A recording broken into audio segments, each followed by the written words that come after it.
बिस्मिल्लाहिर्रहमानिर्रहीम। अस्सलाम वालेकुम नाजरीन, आप यूट्यूब चैनल देख रहे हैं, मैं इमरान खान हूँ। नाजरीन, डोनाल्ड ट्रंप की जानिब से आबनाए हुर्मुज़ को बाहर से नाकाबंदी करने के मामले के ऊपर उसके साथ कोई भी खड़ा नहीं हुआ। यानी जितने भी ममालिक जिनके पास वेटो पावर है वो तो कोई भी नहीं आया। ना चाइना, ना रशिया, ना फ्रांस, ना बरतानिया।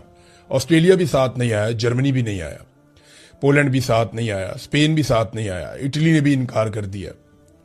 तो दुनिया के वो तमाम बड़े और ताकतवर ममालिक जो माजी में अमेरिका के साथ मौजूद रहते थे, खास तौर पे नेटो का जो इत्तेहाद था, उनमें से कोई भी डोनाल्ड ट्रंप के साथ नहीं है। आज वो ममालिक डोनाल्ड ट्रंप के साथ हैं जो मजबूर हैं। यानी अरब ममालिक की मजबूरी ये है कि वो अपने दिफा के लिए डोनाल्ड ट्रंप पे इन्हिसार करते हैं। पाकिस्तान की मजबूरी ये है कि पाकिस्तान एक गरीब मुल्क है, कमजोर मुल्क है। दूसरा, पाकिस्तान के अंदर जो इस वक्त मिलिट्री रिजीम है वो अपनी बका के लिए डोनाल्ड ट्रंप की हर बात मानने के लिए राजी है। तो डोनाल्ड ट्रंप को ऐसे ही हमायती मिले हैं जो अपनी हमायत के लिए मुतलाशी रहते हैं कि उनको खुद भी कहीं ना कहीं कोई हमायत मिलती रहे। तो तमाम बड़े ममालिक डोनाल्ड ट्रंप का साथ छोड़ गए। इस मामले में नेतन्याहू ने बहरहाल एक स्टेटमेंट दिया है और डोनाल्ड ट्रंप की नाकाबंदी की हमायत की है। जो अमरीकी फोर्सेज हैं उनका यह दावा है कि ये जो नाकाबंदी की जा रही है इससे हम माशी दबाव बनाएंगे ईरान के ऊपर। सवाल यह है कि ईरान पे माशी दबाव बनेगा या अरब ममालिक के ऊपर माशी दबाव बनेगा या बाकी दुनिया के ऊपर माशी दबाव बनेगा। यूरोप को जब तेल और गैस नहीं मिलेगा तो उनके ऊपर दबाव आएगा और कई यूरोपीय ममालिक जो हैं वो अपने कार्गोज यहां से निकाल कर लेकर गए हैं, लेकिन वो ईरानी शराइत के ऊपर निकाल कर लेकर गए हैं। कई दीगर ममालिक वो भी यहां से अपना माल ले जाते रहे हैं। चाइना बहुत तेल लेकर जा रहा है, बाकी ममालिक लेकर जा रहे हैं। तो क्या अमेरिका ये बंदिश कर सकता है? इसमें चीन का किरदार बड़ा इंपॉर्टेंट होगा। चाइना का जो स्टेटमेंट है उसमें चीन ने खुलकर स्टेटमेंट में अमेरिका की मुखालफत की है। ट्रंप ने कहा आबनाए हुर्मुज़ की हम नाकाबंदी करेंगे, उसे बंद कर देंगे बाहर की तरफ से, और ये बचकाना हरकत है। यानी तुम अंदर से कुंडी लगाओगे, हम बाहर से कुंडी लगा लेंगे। भाई हम नहीं बोलते तुमसे। ये क्या हरकत है? इसके पीछे एक रीजन है। वो रीजन मैं आपको अभी आगे एक वीडियो में बताता हूं, लेकिन पहले आप चाइना का स्टेटमेंट, बल्कि चाइना का स्टेटमेंट सुनने से पहले ना, मैंने एक वीडियो बनाई है। ये चंद मिनट की वीडियो है। इसमें नक्शे की मदद से मैं आपको समझाऊंगा कि डोनाल्ड ट्रंप ये बाहर वाली नाकाबंदी से क्या हासिल करेगा। ये आप वीडियो देखिए। जी नाज़रीन, देखें, जैसे मैंने आपको भी बताया, छोटी सी खबर है। डोनाल्ड ट्रंप ये चाह रहा है कि डोनाल्ड ट्रंप तेल बेचे दुनिया को, और डोनाल्ड ट्रंप का तेल दुनिया को तब बिकेगा जब उसके आसपास कोई बहुत सारे खरीदार होंगे, या फिर डोनाल्ड ट्रंप का तेल तब बिकेगा जब बाकी दुकानें बंद हो जाएंगी। अब इस वक्त तेल की एक बहुत बड़ी दुकान जो है वो यहां पे है। ये देखें, ये सऊदी अरब है, ये ईरान है, ये यूएई है, ये बहरीन, कतर, कुवैत। ये बहुत बड़ी दुकान है तेल की। यहां पे दुनिया भर का तेल बिकता है। और अगर ये दुकान बंद हो जाएगी तो फिर दूसरी दुकान चलेगी, क्योंकि सारे ग्राहक जो हैं वो इस दुकान के आसपास रहते हैं। मिसाल के तौर पे ये इंडिया है, ये इस दुकान के बिल्कुल करीब है। ये पाकिस्तान है, ये तेल की इस दुकान के बिल्कुल करीब है। आप आगे जापान चले जाएं, ये थाईलैंड है, ये इस दुकान के करीब है। ये चाइना है, चाइना यहां से आ सकता है जमीनी रास्ते से, चाइना ये पानी के रास्ते से आ सकता है, तो चाइना भी इस दुकान के बहुत करीब है। तो ये जो तेल की दुकान है इसकी अच्छी खासी फरोख्त होती है। ये सारे के सारे जितने भी आपके, ये अफ्रीका है, ये सारा का सारा अफ्रीका है, ये जितने अफ्रीकन कंट्रीज हैं ये सारे इसी दुकान से तेल लेते हैं। ऊपर रशिया, रशिया के पास भी बड़ी मिकदार में तेल मौजूद है। तो ये दुकान, ये चाइना बहुत बड़ा बायर है, और सेंट्रल एशिया के अंदर ममालिक हैं। यहां पे ये जापान है, आगे आपका आ जाता है ऊपर, ये नॉर्थ कोरिया है, साउथ कोरिया है, नीचे अगर आप आ जाएं तो इंडोनेशिया है, ये श्रीलंका है, ये सारे ममालिक, म्यांमार है, ये सारे ममालिक तेल लेते हैं गल्फ ममालिक से, क्योंकि ये एक बड़ी दुकान है तेल की। अब ये दुकान बंद होगी तभी डोनाल्ड ट्रंप की दुकान चलेगी ना, क्योंकि डोनाल्ड ट्रंप की दुकान तो यहां पे है, ये है। अब आप फासला देख लें। अब आपने कोई चीज खरीदनी है तो आप अपने मोहल्ले से खरीदेंगे या वो दूर जाके आप चौथे मोहल्ले से? डोनाल्ड ट्रंप के हमायती भी अब शर्माना शुरू हो गए हैं कि यार ये किस बंदे की हमने सपोर्ट कर दी है। एक अजीब डिटाई है और अजीब सूरत हाल है। डोनाल्ड ट्रंप के लिए रास्ते बंद होते जा रहे हैं। एप्स्टीन फाइल से जो एक कमबख्ती डोनाल्ड ट्रंप की शुरू हुई, और उसके बाद जिस तरह से इमिग्रेंट्स के खिलाफ ऑपरेशंस किए गए अमेरिका में, ये चीजें गले से नहीं उतर रही थी। अमेरिका के अंदर महंगाई बढ़ रही थी, प्राइसेस ऊपर जा रही थी, डिफरेंट चीजें हो रही थी, तो डोनाल्ड ट्रंप के लिए मुश्किलात बढ़ रही थी। ऐसे में इन चीजों से जान छुड़ाने के लिए उसने ईरान पे अटैक कर दिया और वो सबसे बड़ी दलदल बन गई जिसमें वो फंसा हुआ है, और अब उससे निकलने का कोई रास्ता नहीं मिल रहा, तो गालियां देने पे उतर आया। डोनाल्ड ट्रंप ने वो गंदी गालियां दी हैं और बाकायदा पब्लिकली दी हैं, और गाली बोलना तो चलो हो जाता ना, बंदे के मुंह से निकल गई, लिख कर गालियां दी हैं और अपने अकाउंट से उनको ट्वीट किया है, अपने अकाउंट से उनको पोस्ट किया है गालियों को। तो ये तो अब रिकॉर्ड का हिस्सा रहेगा। और डोनाल्ड ट्रंप की गालियों ने पूरी दुनिया को, खासतौर पे उन लोगों को जो आसिम मुनीर टाइप या शहबाज शरीफ साहब की तरह डोनाल्ड ट्रंप को बना रहे थे अमन का नोबेल इनाम का हकदार, यानी इन्होंने तो नामजद कर दिया था कि अमन का नोबेल इनाम इस आदमी को मिलना चाहिए। अब डोनाल्ड ट्रंप रोजाना की बुनियाद पे साबित करता है कि ये कितने बड़े बेवकूफ हैं। डोनाल्ड ट्रंप रोजाना की बुनियाद पे जब कोई नई खच मारता है तो पता चलता है जनाब जिम्मेदार ये लोग हैं जो ये कहते रहे कि इस आदमी को अमन का नोबेल इनाम दिया जाए। शहबाज शरीफ तो उसको सेवियर ऑफ द वर्ल्ड, जिधर देखता है उधर ही सैल्यूट। अजीबो गरीब किस्म की इन्होंने हरकतें की। तो अब वो डोनाल्ड ट्रंप की गालियों ने हालात को बहुत कशीदा बना दिया। डोनाल्ड ट्रंप पे उसके ऊपर धमकियां भी दी हैं कि बिजली घरों पे और पुलों के ऊपर बड़ी तबाही फैलाई जाएगी, इंफ्रास्ट्रक्चर तबाह किया जाएगा। और फाइनली एक ट्वीट किया डोनाल्ड ट्रंप ने, उसमें लिखा ट्यूसडे 8 PM ईस्टर्न टाइम। ये ईस्टर्न टाइम अमेरिका का जो ईस्टर्न एरिया है या कनाडा का, वो उसको कहते हैं आप। पाकिस्तान से इस वक्त जो ईस्टर्न टाइम है उसका फर्क चल रहा है 9 घंटे का।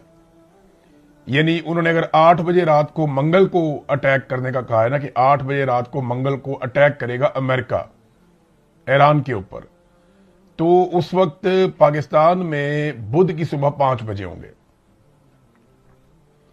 पाकिस्तान का टाइम फॉरवर्ड चलता है ना, तो बुध की सुबह 5 बजे होंगे पाकिस्तान में, और अमेरिका का जो ईस्टर्न टाइम है वहां पे मंगल की रात 8 बजे का टाइम होगा।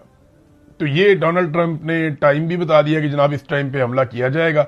अब बहुत कभी इम्कान है कि मुज़ाकरात हो जाएं अगले 1 दिन में या मैक्सिमम 2 दिन में, क्योंकि इसमें बड़े संजीदा लोग भी अब बीच में पड़ गए हैं कि किसी भी तरह ये मुज़ाकरात करवाए जाएं। तो पीर का दिन और मंगल का दिन, ये दोनों दिन बहुत इंपॉर्टेंट हैं। और डोनाल्ड ट्रंप ने भी कहा कि कल तक ईरान के साथ मुआहदा होने का कभी इम्कान है और कोई ना कोई मुआहदा हो जाएगा। ये फॉक्स न्यूज को इंटरव्यू देते हुए डोनाल्ड ट्रंप ने कहा, अगर जंग के खात्मे के लिए जल्द कोई मुआहदा ना हुआ तो सब कुछ तबाह कर दूंगा, और ईरान के तेल पर कब्जा करने पर भी हम गौर कर रहे हैं। और इंटरव्यू में उन्होंने कहा कि एक मुआहदा कल तय पाने का कभी इम्कान है और वो इस वक्त मुज़ाकरात कर रहे हैं। ये डोनाल्ड ट्रंप ना कह देते हैं बात, लेकिन निकलता कुछ नहीं। पिछले 1 महीने से डोनाल्ड ट्रंप मुज़ाकरात ही कर रहा है। शुरू में लड़ाई की, जब ईरान ने वापस मारना शुरू कर दिया, इन्होंने मुज़ाकरात शुरू कर दिए। लेकिन अब टाइमलाइन देखें, सबसे पहले कहा जी एटमी सलाहियत का खात्मा करेंगे, मिसाइलों की सलाहियत का खात्मा करेंगे।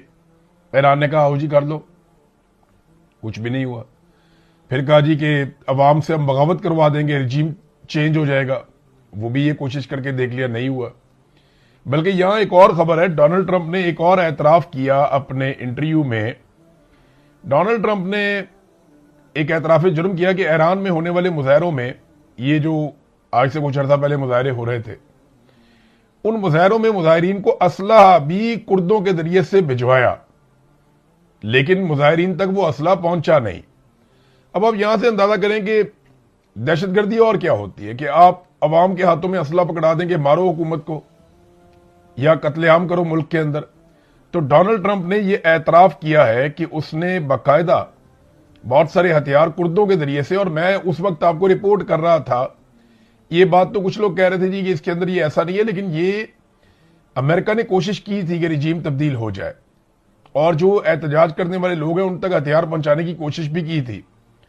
उस वक्त जब आयतुल्लाह अली खामनाई शहीद हो गए, अब तो पहले वो उस वक्त जिंदा थे, उन्होंने और उनकी हुकूमत ने जब ये बात बार बार दोहराई और बार बार उन्होंने ये बात बताई कि ये जो मुजाहिरीन हैं इन तक हथियार पहुंचाए जा रहे हैं और ये बाकायदा कत्लेआम में मुलव्वस हैं, और ये जो लोग मारे गए हैं ये सारे रियासत ने नहीं मारे, ये बहुत सारा कत्लेआम किया गया है, बाय डिजाइन किया गया है, तो कोई भी नहीं मान रहा था। आज डोनाल्ड ट्रंप ने चंद महीनों के बाद खुद ही उसका एतराफ कर लिया है। बहरहाल जो डोनाल्ड ट्रंप की धमकी है वो मैं आपके सामने रखता हूं। अगर मुआहदा ना हुआ तो बहुत कम छोड़कर पूरे ईरान को तबाह किया जा सकता है। नहीं, ईरान का बहुत थोड़ा हिस्सा बचेगा, बाकी सारा तबाह कर देंगे। इससे पहले मैंने कुछ इसराइलियों को यह बात करते हुए सुना भी और उनके मैंने क्लिप्स देखे। उसके बाद जो अमरीकी सहाफी हैं जिनका मैंने पहले भी जिक्र किया था, ये टक्कर कार्लसन, इन्होंने एक बड़ी अलार्मिंग किस्म की खबर दी है।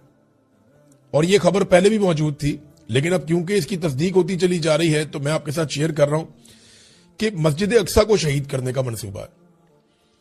जिस तरह गल्फ कंट्रीज में इधर उधर से मिसाइल आकर लगे हैं ना, ऐसे ही कहीं से कोई मिसाइल आकर मस्जिद अक्सा पे लग सकता है और मस्जिद अक्सा को शहीद करने के बाद उसका इल्जाम लगा दिया जाएगा ईरान पे, ताकि अरब ममालिक या गल्फ कंट्रीज मिलकर ईरान के ऊपर अटैक करें और ये आपस में लड़ने लगे। और प्लान ये है कि बाद में यहां पे थर्ड टेंपल तामीर किया जाए। ये अमेरिका के जो वजीर जंग है वो ये स्टेटमेंट पहले दे चुके हैं। अमेरिकन ये बारहा कह चुके हैं और ये बात इसराइली भी बारहा कह चुके हैं कि वो यहां पे टेंपल तामीर करना चाहते हैं जहां पे मस्जिद अक्सा है, कि मस्जिद अक्सा को हटाया जाए और यहां पे टेंपल तामीर किया जाए। अब इस जंग के बहाने जब ईरान मिसाइल मार रहा है तो ये किया जा सकता है, इसके बारे में दावा किया गया और ये अमरीकी सहाफी ने ये खबर दी है। ये बड़ा अलार्मिंग है, इसके ऊपर सबको बात करनी पड़ेगी और ये रिस्पॉन्सिबिलिटी मस्जिद अक्सा की सबको लेनी पड़ेगी, क्योंकि इसके साथ मुसलमानों के जज्बात जुड़े हुए हैं। पाकिस्तान में जो पेट्रोलियम मसनूआत की पागलपन की हद तक कीमतें बढ़ाई गई हैं, जो पूरे रीजन में नहीं हुआ। यानी ऐसा लगता है कि जंग ईरान की नहीं, पाकिस्तान की लगी हुई है। पाकिस्तान की हुकूमत ने खित्ते में लड़ाई को ऐसा लगता है कि एक अपॉर्चुनिटी के तौर पे लिया है कि पाकिस्तानी अवाम का मजीद खून निचोड़ दिया जाए, और वही इन्होंने किया। मिसाल के तौर पे इस वक्त जो तेल की असल कीमत है वो 158 रुपए है। शहबाज शरीफ अपने दौर में जब अपोजिशन में थे तो इमरान खान साहब के दौर में एक फार्मूला बताते थे कि सारे टैक्सेस खत्म करके अवाम को रिलीफ दिया जाए और 70 से 80 रुपए लीटर पेट्रोल वो ये कहते थे कि बेचा जाए। उस वक्त आलमी मंडी में पेट्रोल की कीमत लगभग $120 के आसपास थी और आज आलमी मंडी में पेट्रोल की कीमत $90 के आसपास है। यानी पहले से बहुत कम है, बहुत कम है। और अभी कुछ अर्सा पहले तक तो $60-65 थी, तो तब भी ये बहुत महंगा बेच रहे थे। तो ये बेच रहे हैं 336 रुपए का डीजल बेच रहे हैं 1 लीटर। असल कीमत जो है वो 158 रुपए है। बाकी जितना पैसा है लगभग $250 वो हुकूमत टैक्स ले रही है पेट्रोलियम मसनूआत के ऊपर। ऐसा नहीं है कि खाली इन्होंने पेट्रोल की कीमत जो है वो बढ़ाई है और डीजल की कीमत बढ़ाई है। जो सबसे बड़ी डकैती मारी है वो तो मट्टी के तेल में सीधा सीधा 130 रुपए फी लीटर का इजाफा कर दिया इन्होंने। ये आम आदमी, गरीब आदमी इस्तेमाल करता है। ये वो पाकिस्तानी मट्टी का तेल इस्तेमाल करते हैं जिनके घर में गैस नहीं आती। गैस तो आती है ना अशराफिया के घरों में, गैस तो आती है बड़े बड़े शहरों में, गैस तो आती है जहां पे हुक्मरान क्लास रहती है। ये जो गरीब बेचारे गांव देहातों में रहने वाले लोग हैं वो तो मट्टी के तेल पे गुजारा करते हैं। तो मट्टी के तेल जो गरीब आदमी का फ्यूल है और उसके घर के किचन में काम आता है, मट्टी के तेल के ऊपर सीधा सीधा 130 रुपए फी लीटर इजाफा कर दिया इन्होंने। ये पाकिस्तान के साथ कर रहे हैं। ये जरा एक तस्वीर देखें नाज़रीन, ये तस्वीर जो है ना ये सारी कहानी आपको बता रही है। एक तरफ इमरान खान का फोटो है, एक तरफ शहबाज शरीफ का फोटो है, और शहबाज शरीफ की जगह आसिम मुनीर साहब का फोटो होना चाहिए था, साथ जनरल बाजवा का होना चाहिए था, क्योंकि इक्तदार में तो ये लोग हैं, ये तो बेचारे अर्दली हैं। चले फिर भी एक तरफ इमरान खान और एक तरफ शहबाज शरीफ। इमरान खान के दौर में आलमी मार्केट में $120 फी बैरल से महंगा पेट्रोल था, जिसे इमरान खान 150 रुपए फी लीटर बेच रहा था। यह लिखा हुआ है। जबकि शहबाज शरीफ के दौर में $80 फी बैरल पेट्रोल है, जिसे शहबाज शरीफ 321 रुपए, वैसे 322 ही बनता है राउंड फिगर करें तो, 321 रुपए फी लीटर बेच रहा है। देखें कितना फर्क है दोनों में। और ये तस्वीर पूरी कहानी सुना रही। अब इन्होंने ना तवज्जो हटाने के लिए एक नया काम डाल दिया। तवज्जो हटाने के लिए करते क्या है कि कोई ना कोई केस खोल के कोई ना कोई डाइवर्जन डाल देते हैं। तो इन्होंने पाकिस्तान तहरीके इंसाफ के लोगों को 9 मई के अंदर एक दफा फिर सजाएं सुनाना शुरू कर दी है। ले दे के ना आसिम मुनीर रजीम के पास छुपने की एक ही चीज बचती है और वो 9 मई। पीटीआई कहती है कि एक फॉल्स फ्लैग ऑपरेशन था, उसमें हमने कुछ नहीं किया, बल्कि सीसीटीवी फुटेज भी गायब कर दी गई, सिक्योरिटी भी वहां से हटा दी गई और प्लानिंग के जरिए से 9 मई करवाया गया।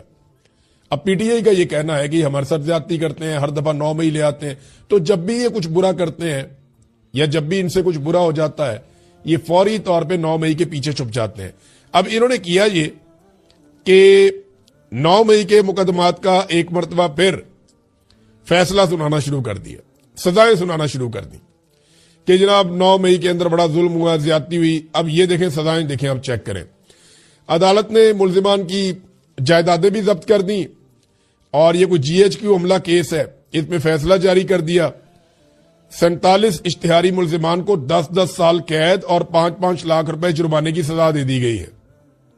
जो आम लोग हैं उनमें उमर अयूब साहब हैं, जरताज गुल हैं, मुराद सईद हैं, शिबली फराज हैं, हमाद अजहर, कंवल शौजब, शेख राशिद शफीक, फिर उसके बाद शहबाज गिल, वो पाकिस्तान में नहीं था, जुल्फी बुखारी, मोहम्मद अहमद चट्टा, राय हसन नवाज, राय मोहम्मद मुर्तजा और बहुत सारे, शौकत अली भट्टी, उस्मान सईद बसरा, फिर एजाज खान जाजी। ये पीटीआई के तकरीबन सारे लोगों को ही ना इंसदाद दहशतगर्दी अदालत के जज अमजद अली शाह ने फैसला सुना के सबको सजा दे दी।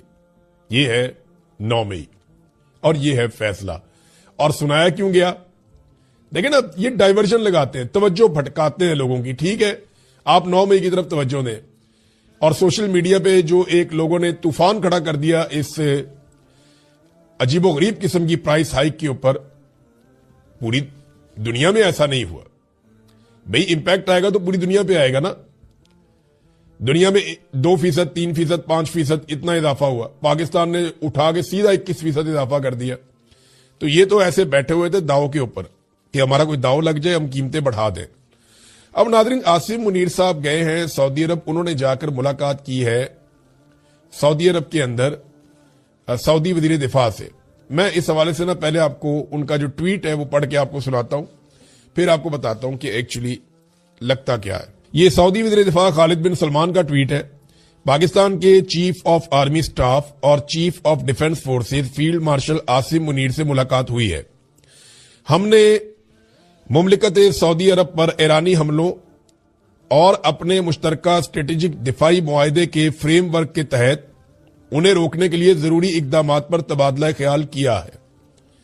हमने इस बात पर जोर दिया है कि इसी तरह के इकदाम इलाकाई सलामती और इस्तेहकाम को नुकसान पहुंचाते हैं और इस उम्मीद का इजहार किया है कि ईरानी फरीक दानिशमंदी का मुजाहरा करेगा और गलत फहमी से गुरेज करेगा, यानी कोई मिस कैलकुलेशन नहीं करेगा, कोई मिस एडवेंचर टाइप नहीं करेगा।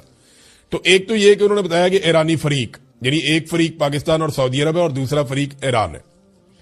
देखिए, मेरा एक सवाल है कि पाकिस्तान ने मजम्मत की ईरान की कि उन्होंने अरब ममालिक पे अटैक किया, लेकिन पाकिस्तान ने नाम लेकर मजम्मत अमरीका और इसराइल की नहीं की कि उन्होंने क्यों ईरान के ऊपर